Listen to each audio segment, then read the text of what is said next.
What's goody in the hoodie, Blackwell family, and welcome back to the Blackwell Box, where we heal through real conversations with real people. As always, we talking all things minority mental health, and I am your host, Wellness List. So before we even get into anything, make sure you follow me on Instagram at wellness.list. Make sure you follow the Blackwell Box on all platforms. We on Twitter and Instagram at Blackwell_box. And we're on YouTube and all other audio platforms under the Blackwell Box. We stream every Wednesday live at 6:30 on Twitter, Twitch, and YouTube. So make sure y'all get on there. All right. So we about to get right into this thing. Okay. So today we are going to be talking about adaptability. We're going to talk about change. What is it like? What is that? You know what I'm saying? How do we deal when shit go left, when life throw you a curveball? What do we do? And so today I had to bring on two of my favoriteest people in the whole wide world. Okay, these two people are people that I know personally have experienced some stuff in life where life was like, whoa, hold on, and they had to adjust, they had to adapt. So without further ado, I'm about to bring in Ari and Deb. What's up? It's good. Hey y'all. How you feeling? How you feeling? Good. Good. Okay. So just a little context. Ari has been my best friend for like years and years and years, since like high school, you know what I'm saying? And then she found Devin on the side of the road, and we decided we was going we found him on the side of the road in this yellow taxi cab, and we decided we was gonna take him in. And it's been the Three Stooges since then, pretty much, And then we found Morgan on the other side of the road, and now it's the Four Stooges. So that's pretty much how it is. So that's the background story right there. Right. So today, like I already told the people, we're going to be talking about adaptability. We're going to be talking about change. We're going to be talking about what the fuck do you do when your plans just get flipped upside down and you got to make it shake right then and there, adulting and all of that ghetto shit. So we just going to get straight into it. The first question, what does being adaptable mean to you? Shit, honestly, just being able to keep moving through any situation or circumstances, keeping your head on straight. Kind of the same, being able to change in different situations and I don't want to say adapt, but adapt to that situation, basically. Right. Okay, right. This concept of being resilient when shit go left, figuring out how to get back right. So with that, do you consider yourself a person that like plans for the worst, or do you kind of just go with the flow, like shit, whatever happens, we gonna deal with it then? She plan, I go with the flow. Definitely. I gotta plan it out because if I don't plan it out and see it through, my anxiety goes through the roof and he just be like, it's fine. It'll work itself out. I Pretty can't do much. that. No. Okay. I think I'm kind of like in the middle, like I plan, but at the same time, when I catch myself planning too much, I just go with the flow. I just jump into that shit because I will plan myself into nothing and not do it. So I've been working on planning a little less because what will piss me off is I plan, and then when I do all this stuff to plan and then life don't go with my plan, that's when it gets hard. Like if I don't plan nothing and then something comes up, a curveball, something unexpected, I'm kind of like, damn, okay, I can handle it. But when I make a plan and then the plan don't go as follows, which clearly is a lot easier said than done, because when I like the field that I'm in, like you can make a plan all day you want. I just made a plan on Friday and they called me like, someone has a gun, they're having a mental break, we need you to pop up at this place right now. So it was just like, all right, fuck my plan. Okay, fuck my Friday. Yeah. So it's That's definitely what I about feel like. I feel like I just need like a base. As long as I got certain things in order, the other little stuff I don't really be worrying about. I'm trying to get there where I could just have a shell and go with that. Yeah. Okay, so that brings me to the next one. So like, do you ever have, like when you're making your plan, any perfectionist type tendencies that get in the way, like of you being able to be adaptable when things happen? Not for me, because I feel like I feel like planning or being adaptable and being a perfectionist don't go hand in hand. Mm-hmm. You know, being a perfectionist, you have to be in control of everything. You need to be in control of everything. And when you're in a position to adapt, you're not in control of anything. Nothing at all. Yeah. I don't know. I feel like in my personal life, my perfectionist tendencies get in the way because then I start feeling like, oh, if I can't get this exactly the way I want it to be, then I kind of start giving up on that plan, I guess, in a sense. Mm-hmm. But like in my work life, I'm a nurse, so it's different. You got to be adaptable in work. So even like if I plan my whole day out in the morning, like I wanted to go this way, I've learned how to not be like, okay, well, this went off the record. I can't stop now. I got to keep moving and just get through the day. So Right. I guess it depends on what type of situation it is. Yeah. Okay. Yeah, I know a lot of people they think like, oh, you a therapist, like she be going left and right. Like you must be adaptable outside of work too. And I'm like, no, I don't control shit from 9 to 5. And when I come home and I don't Right. control nothing there too, I'm like, oh, this is a game. Yeah. So God playing games today. We about to fight. We about to fight. Okay. So with that, how important is structure in your daily life? It's a little bit there, but it's not there. So as you know, we got 3 kids. So to a degree, we have structure and organization, but sometimes it don't go that way. So I mean, in the morning, we know we get them up, wash them, get them dressed and everything. One of them could have go to the bathroom too bad on themselves and it just throw everything off. So Mm, it's important, and that we try to use it in our daily life, but again, being adaptable, parents, nurses is just it ain't in the cards really. okay. Yeah, no, I feel like that's going back to how y'all was talking in the beginning about planning too much. Like Yeah. I try to be structured and organized, but it just don't work. And so then I stress myself out. But I'm starting to learn that I can't depend on that structure per se. If something Mm-hmm. happens, then it's okay because we are busy, so it's Mm-hmm. hard to keep it together over here. I see that. I feel like it's like I am a planner. Like I like write shit down. I got it in my phone planner. I got it in the calendar planner. So like I'm naturally very organized and very structured. And to that point, is cool. But that plan I'm learning like at least half the time that shit doesn't go that way.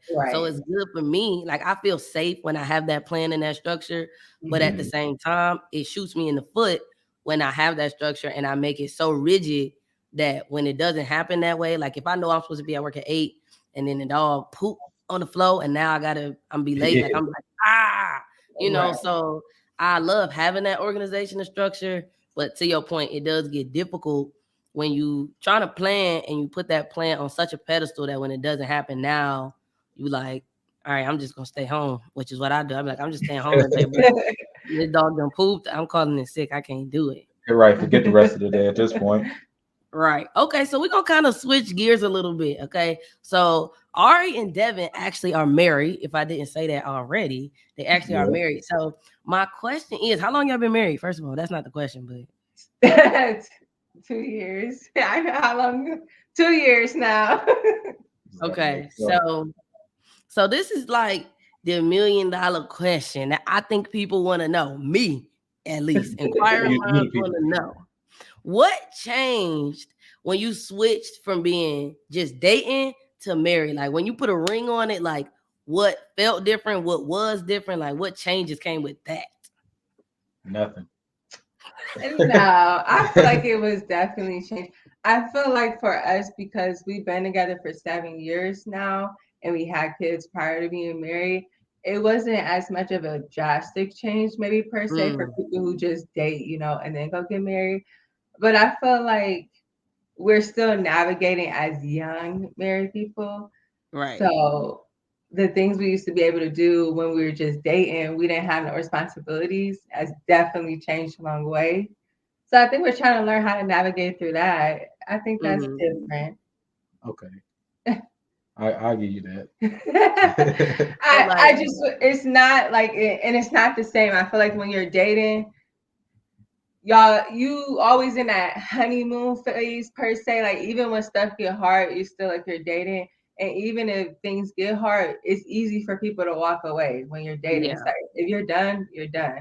When you're married, it's legal. Like you got to think about this. Divorce is expensive, so it's like yeah, it's not that easy. You got to have a stronger communication connection. Period. I feel like. And in all honesty, like our relationship was different in the start of it all. So to a degree, we still had to learn each other, learn mm-hmm. each other ways, learn how to love each other, all while trying to raise Kylan, trying to raise the Right. oldest. And it was a lot of adapting and just trying to figure out how to move and handle certain situations. But you know, you make it do what it do. So did it feel different like that day? Like, damn, bro, I just said this, bro. Like, I'm about to be married, bro. Like, what? Like, did it To me, it feel? didn't. It didn't feel like different. It just feel like You just cried, so it had to feel like something. You cried. Look, the. look for me, honestly, for me, it feel like when we had went out that night, Mm-hmm. when we was all together during the karaoke. That's when it kind of set in. Like, man, that's my wife. Like, Yeah. but yeah, it's all good, and it all depend Okay. on the person you with, each Mm-hmm. person's mindset. And, y'all gotta have the similar or same goals in mind. That all helps. Okay. You know, I'm trying to be right behind you. When We're dropping waiting. some subs, you know. Catch up, So catch up. y'all touched on a point saying, your relationship was a little bit different because y'all had to take care of Kylan and still learn each other while learning a whole nother human. Yeah. So talk to me a little bit about how was it adjusting from being like just a regular young teenager to like, wow, now I'm a mom, I'm a dad, and I'm still growing my own damn self. No, it was definitely scary, but I think thankfully for us, we had his grandma at the time, and she really helped us out and helped us navigate. I don't think if it was for her, we wouldn't have been able to like get here. Like we was able to do those. But on the same token, as adjusting from being a teenager, y'all was at Cleveland State and everybody was kicking it, still going out, and it's Mhm. like, We damn, was like, at Cleveland State. but not how we would want to be. Like we Right. wasn't really kicking it. We had to be adults. Like Yeah. you kind of do sit back. At least I know I did sit back. Like damn, I wish I could have did this or did that. Yeah. Like, Honestly, I don't think I would change anything because a lot of the things that we have went through down like when we was doing all of that, it kind of helped us now. So like we know Kyler, he was at a lot of parties that he probably shouldn't have been at. But don't tell the people. I mean, hey, you know what I'm saying? but You gotta keep it real. that just go with learning how to adjust. Mm-hmm. 18, 17 years old. Like now we wouldn't do that. But Right. then that was just part of us learning how to adjust. And ultimately it paid off, I guess. Yes, it did. We not taking our kids Right. to I kickbacks could see anymore. that though, because I remember when the baby was born and I was drunk. And I was at the hospital and everything was cool, but I was able to be like, all right, time to push. That's Right. now To painful. I'm about to party. go. And we went out to a party downtown. We took the train straight Right. from the hospital downtown. And I remember when I got the FaceTime, I'm like, oh, you know what I'm saying? So I'm out kicking it and drinking, being able to celebrate it, but not having to deal with like I didn't have to push nothing out or put nothing in or nothing, those Right, things. right, So right. it's definitely, I'm sure, like some things that you had to learn, like you said, along the way. So how has it been? How has being a parent specifically taught you how to deal with change as a parent and just in life in general? Oh, well, being being a parent, uh, there's so much stuff that changes on a daily basis. You just never know what you're gonna get. So I feel like we just kind of have to be more acceptable to know, okay, the plans you have for today it could be oh my god, I can't say it, can be completely gone and changed Right. from what you thought it was gonna be. It's like you can't really set high expectations, I guess. Mm, It make you have to like take more into consideration because with being parents, we got to take in each other's feelings. We got to think about what the kids gonna feel and what they might think about the situation. So it makes you have to have a broader perspective on whatever's going on or just life in general.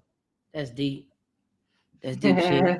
Make you have to think about it from other people's angle, like other, Yeah. like not just like, okay, this is what I want to do or this what I plan, but it's like what you What do would we? Yeah. affects other people, and it helps you probably see that. Okay, so with having that mentality of like, okay, I have to think about other people. So, all right, this one is specifically for you. So we know that, like, of course, in the Blackwell box, we're gonna talk about some black specific shit. Okay, so we know that, like, in the black community, there's this stereotype or this pressure kind of to be like the strong black woman.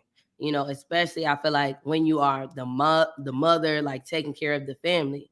So do you ever feel the need, like when life gets challenging, to be like the strong black woman? Like, I gotta like tie up my bootstraps and just do this for my family. Oh, yeah, absolutely. I just feel like I've always had to play that role, like, from my past teenage years. I feel like I already had to play it then, and then becoming a mom, I feel like I always have to make sure my kids are regardless. Not to say like F you, but F you, like, because I don't know what's gonna happen at the end of the day. So I need to make sure that I'm good and able to be independent for myself, for my kids. So I feel like I definitely put a pressure on trying to be that strong black woman. Okay. I definitely agree. I feel like that I was just looking at something on Instagram the other day, and it was like this girl, like this woman, going off about like, stop saying strong black woman. I don't want to be a strong black woman. Like, I wanna, and she was basically saying the point that like that narrative makes women feel like they can't ask for help, or like they have to figure it out. They gotta do it. Otherwise, they're not a good black woman. They're not a good mom. They're not a good wife if they're not strong and like leading and stuff like that. So I always feel like that's kind of an interesting concept that I really go back and forth with, of like, okay, like black women have always had to hold it down, have Right. always had to hold it down. Black women are the number one highest mortality rate. Like, we be dying and we be doing stuff and we put stress on our bodies from, holding up that stereotype and that standard. So on one hand, I do kind of struggle with it because I be like, wow, we got to be strong. Like, why we can't just be regular like everybody else? But also, it is empowering, that we recognize that and that other people recognize that black women are strong and that they, can bear the cross. So, okay, I so feel like Devin, we should, oh, go ahead. No, I no, was no, just no. saying, I feel like we should like it should be strong back when, but be able to ask for help. Like Mm-hmm. I think you make a good point about that because that's something I'm working on now, trying to ask others for help. And I feel like that's probably why people say stop portraying it. But I feel like if you could be a strong black woman and still ask for help and get your Yeah, needs done and do what you have to do. So I agree. still That to keep me, the I think. narrative, but be able to be more sensitive to asking for help. I think that's what makes people strong, because to me, like, of course it's going to be difficult to do stuff yourself, but it's a lot easier. You don't have to worry about, oh, is this person going to hold it against me? Oh, am I asking the right person for help? It's hard to pull out those resources. Like you said, it's hard to untrain your mind to ask for help, to go to therapy, to ask, hey, can you watch the kids, to call off work because you need a mental health day. And so it's definitely, to me, an additive to being strong is asking for help, because you're going to burn yourself out trying to be the solo strong black woman, and just that piece of support. Yeah. So, Devin, my question for you: Are you a strong Black woman? No, I'm just playing. Yes. I just felt like no. Okay, so for you as a Black man, how important is it for you to adapt in certain social settings and certain social situations? Very important because me and Ari, we come from two different backgrounds. So when we do go out, and we somewhere where I may not be familiar with, or the vibe around, or the people around may not necessarily be, people I'm comfortable with. I have to. I kind of gotta hold myself to a high standard. Mm-hmm. I don't want to go and act like act or do or say a certain thing that may rub somebody the wrong way or make this person feel uncomfortable. So me being able to adapt in social situations is very important because I mean it can be an easy thing, it can be a rough day, it can be whatever. And if I can't if I can't adapt, then I worry about making her uncomfortable, other people uncomfortable, and I don't want to be that cause. So Mm-hmm. you being able to adapt in certain situations make it easier on myself, my wife, kids, and just the people around us, in general. Mm-hmm. And I think with that point, it's so important to find that balance between, adjusting for the social setting and also still being true to who you are. Because Yeah, I know me, like as a stud, like sometimes I have to, like, if you know me, like the beat drop, I'm about to be twerking, like I'm not about to be fighting, like I am right, a lady, but the way that I present, sometimes people be like, thinking that they automatically have whatever notions they have in their head about studs right, or about masculine presenting women and stuff like that. So it's like in certain places, like, you think like, okay, is my body language aggressive? Are my arms, am I talking a little deeper? Like, and being aware of those changes that you are making and being able to make them when you need to make them, but also like finding that balance between like, yo, this is just how I talk, this is how I stand. If y'all niggas don't like it, this is what it is, right. but also like you said, finding that balance for the sake of not making your family uncomfortable. I think that's the biggest point. It's like I Yeah, don't want my family to end up in a situation, not the other people, like, oh, I don't want them to judge me or, those kind of right. things, but being true to yourself in a way that makes you, because at the end of the day, a part of who you are as a Black man is a family man. You care about your Right. family. So it's like not changing yourself so that other people can be more comfortable, but so that your family can, Yeah. have an easier situation. I like the way you said that.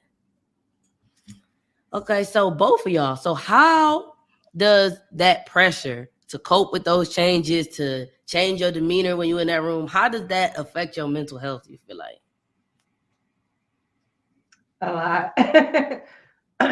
I feel like for me, I'm adaptable to change, but because I'm such a planner and structured person and gotta see it through, not not being prepared for change, which most times are not, it makes me very highly anxious and Mm-hmm. doesn't make me in a good mental state. If I have to cope with a lot of changes back to back, it's not good.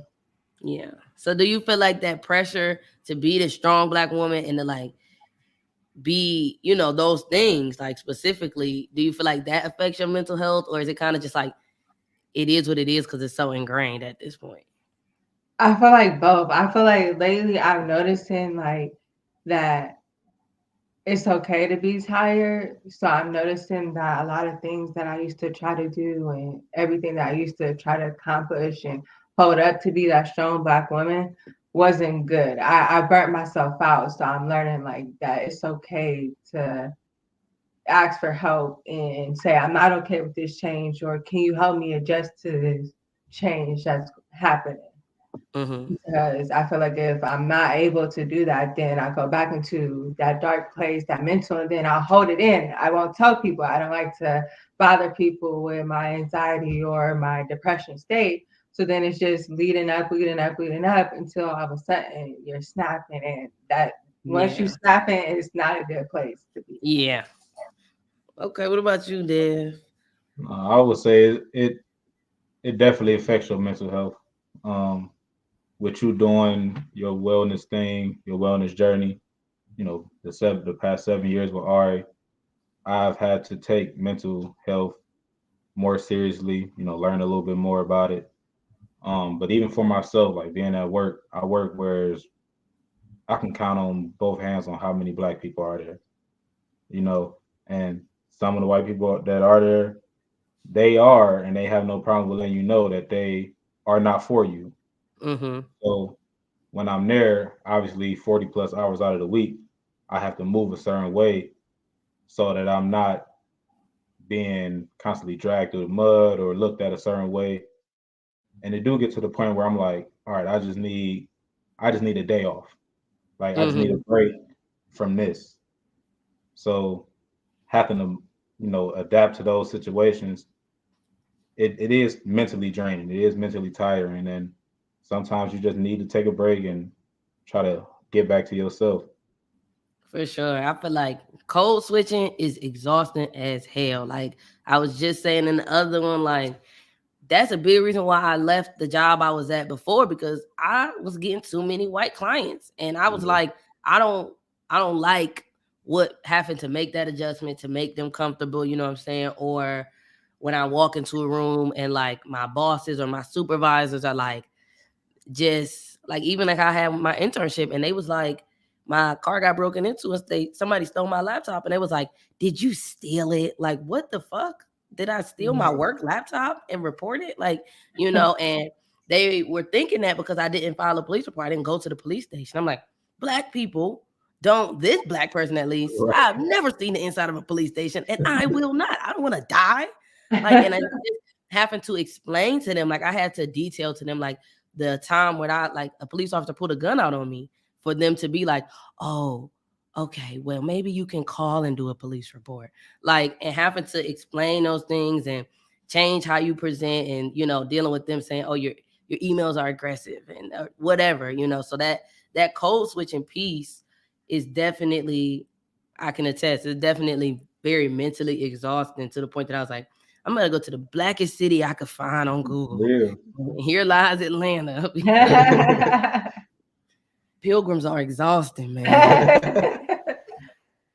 Okay. So we're gonna kind of switch gears a little bit. So we know, since we a little bit on the topic of mental health and how that could be draining, this panoramic COVID-19 that is still freaking here, definitely I feel like put a toll on everybody's mental health, on everybody's situation. But for you specifically, Ari, like as a nurse, in what ways did you have to adapt when the pandemic dropped? Okay, so when the pandemic dropped, I was a new nurse basically. I had graduated in 2019 and then I was pregnant. So I was only in the hospital for what, maybe like 6, 8 months before I had Kingston. And then when I came back, here you go, here's a pandemic. So it was a whole new world. And when it first started, it wasn't as bad. I feel like, at least the aspect I was seeing it from, because I was working vascular surgery. So we didn't see that many COVID patients. It Mm, wasn't that bad. But it was just an adjustment for me as a nurse then, because I wasn't able to take care of the specialty group that I have been taking care of because of the surgery is getting canceled so much. So I was floating all over, still a newer nurse, still learning my skills. Now I'm over here on the cancer floor, internal medicine floor, yeah, all new floors that you don't know nothing about, because when you work in your specialty, you get used to your specialty. right. So it was definitely an adjustment when the pandemic came out. Do you feel like you still adjusting like now with it? Oh yeah, absolutely. For two reasons. I'm an agency nurse, local travel nurse now. So now I'm working on a critical care floor. And so I'm seeing COVID at the front lines. And this last peak we had was very crazy, basically. I don't even know how to explain it. Just Yeah, that crazy Omarion. mentally. Yeah. Mentally, physically, emotionally, just everything. And it's like you just never know what you're going to honestly get with COVID. We see so many patients that the storyline is so different, but the ending line is pretty much the same. You don't really see a Mm, lot of people who get to that critical point, which most people who come to my floor is who make it out the doors or are going to have the same quality of life that they Right. had prior to. So it's definitely an adjustment for your mental health Mm-hmm. because it's sad. It makes you just start questioning everything. Like, what if this was me? What if this is so and so? What if you know? So it's an adjustment. So how do you feel like you balance that out, like with a job like that, where shit, in my job every day, niggas is they not dying, but I be like, damn, bro, you like, Jesus, ooh, and it takes a toll on you. So how do you kind of balance that out? Because you have to come home to a whole family and kids, and they like, I don't know nothing about what's happening at the hospital. They just like see mommy. So how do you balance? How do you take, not bring that home with you? It's hard. Like I feel like before I used to be able to pretty much separate from work. Like, yeah, you had your bad days and you had patients die, but I just feel like right now the way I cope with it is I come home and talk to Devin, even though he try to understand I don't know what she was talking about. the stuff I'm talking about, but just I have to let it go. Like when I get home, I just need to tell somebody like this is what happened. This is what I'm seeing. Like, can you believe this craziness? And Yeah. then I feel like once I let it go, talk to him about it, I moved on. I'm like, all right, it's over. It's done with. It's time for the next day because more shit is probably gonna be happening. Yeah. So you Yeah. can't dwell on it too long because you just never gonna catch up. The shit just gonna keep piling on and on and on and on. So I feel Yeah, like I feel like that's something that helps me too. Like on the ride home, I listen to Meg Thee Stallion as loud as I can. And when I get home, if I still got any unresolved tension or stress about the day, like I just be telling her, guess what? This kid came up in here like this and they was doing that and this grown folks was fighting in the parking lot, and kind of like you said, getting that off my chest. And then after that, it's kind of like, all right, now it's right. nighttime or it's after this time I'm not bringing that back, but it definitely is hard. I can only imagine, because sometimes I'll be thinking like, dang, bro, I wonder if such and such, especially like a lot of the kids I have, even some of the adults, they have suicidal ideation. So it's kind of like hard to be at home like, I hope they don't overnight while I ain't there, I hope nothing don't happen to them. I hope I don't walk Yeah. into the school tomorrow to some craziness or something like that. So it definitely is difficult. So like for you, Devin, how do you feel like just the pandemic or existing next to Ari, like through that, like how does it have affected you? Um, it just make me a little more cautious. Like I don't see as much as she sees, you Mm-hmm. know, as far as the bad that came from the whole thing. But I still have to move a certain way. I still have to keep her health in mind, the kids' health in mind, and keeping in fact that if it if it did make it into my household, that it could be a very bad situation for any of us. Mm-hmm. You know, Ari had asthma when she was a kid. Kylan has breathing problems and stuff. We don't know what go on with Kaylani and Kingston, so it just makes me a little more cautious. I don't. Now I will say I don't wear my mask as much as I probably should, but You'll fit in Atlanta. but I do keep. I mean, I'm able to control who I interact with. So like when I'm at work, I don't have to talk to this doctor, this nurse, this kid, Mm-hmm. this parent. I talk to this guy because this is who I work with directly, and that's honestly it. You Mm. know, so it made me more cautious, Okay. but not cautious enough, I guess. Man, that Rona ain't no joke, bro. I thought it was a joke. So you have Thought it it. was I thought it was a joke, bro. It's not a joke, man. It's real. I Crazy. believe I believe it. That's why I got baxed up. Okay, real quick. Beam me up, Scotty, real quick. Right. Especially before I came down to Atlanta when I found out they never closed the strip clubs. I said, oh, these niggas think they is invincible. They about to get the vid over some booty. Oh man. Hey, All right. So again, here we keep it real. All right. We keep it real. We talk about our own experiences. We heal through talking to real niggas about real shit that has really happened in their life. So I want y'all, it could be as a unit or separately. Talk to us about a time where life like just threw you a curveball, like, whoa. And you had to like persevere and just push through that. What you got? No, let me see. Because I mean, in in the past 7 years, we done went through so much. It's kind of really hard to pick one thing, Mm-hmm. but I know that I mess up a lot. I make a lot of mistakes, and it may not be something that life threw at us.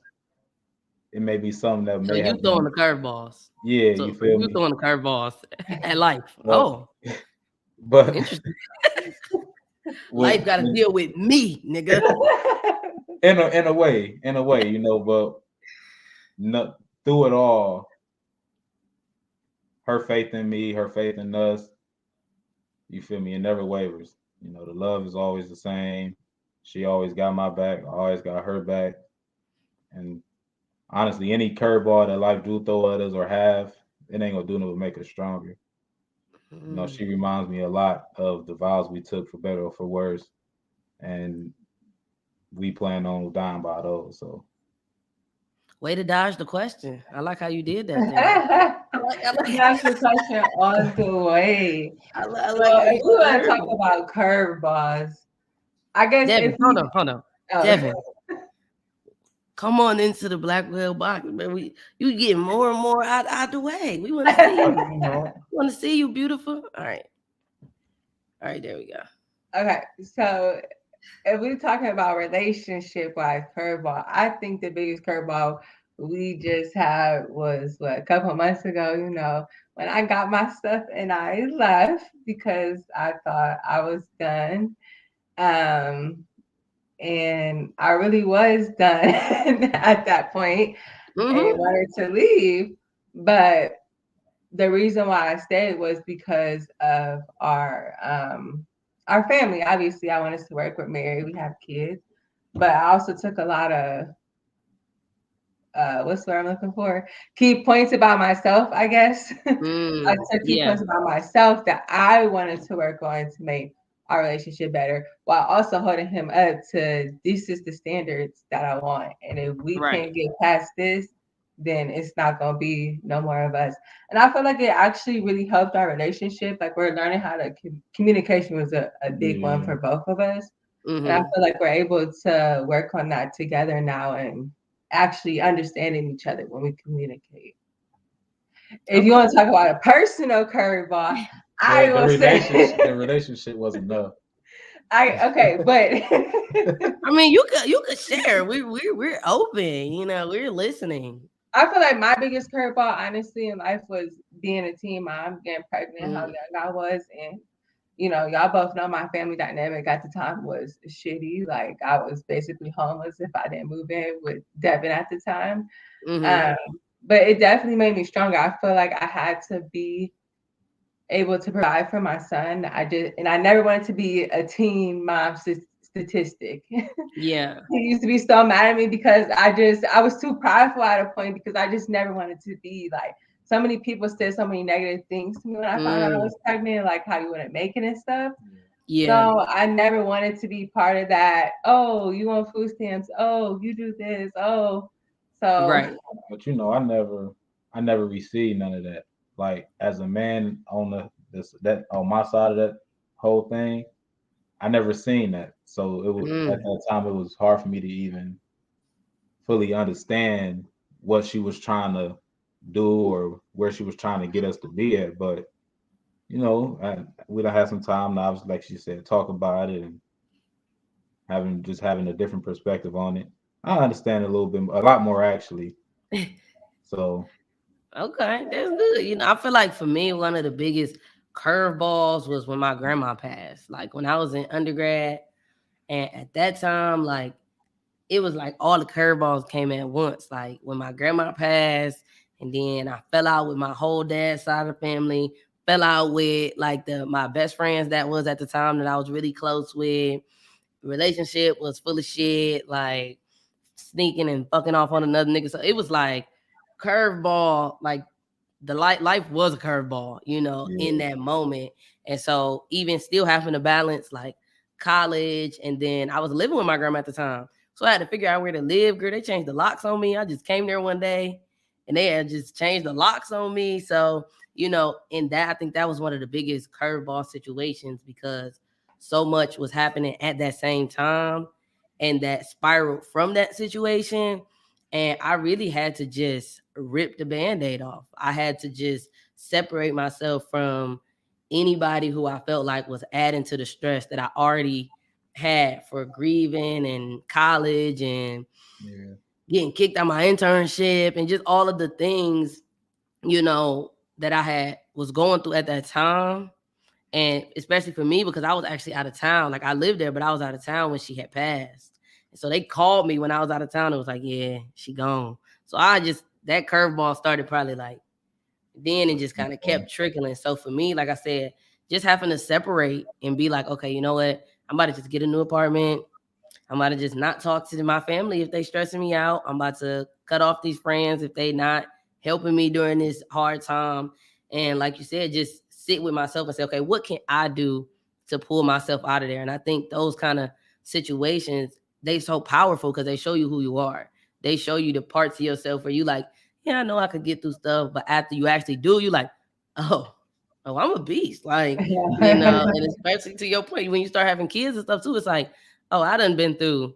Now it's not to minimize the shit that come up, but it's like, oh, I done been homeless. I done had to deal with this and that. And so when these Right. other things come up, you realize your armor gets stronger.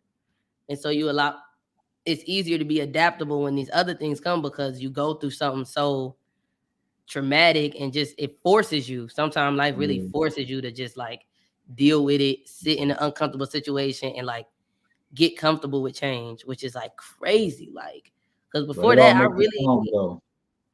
I really I didn't appreciate that at the time. I felt like, wow, God, this is childish. Like, you could have just wrote me a letter.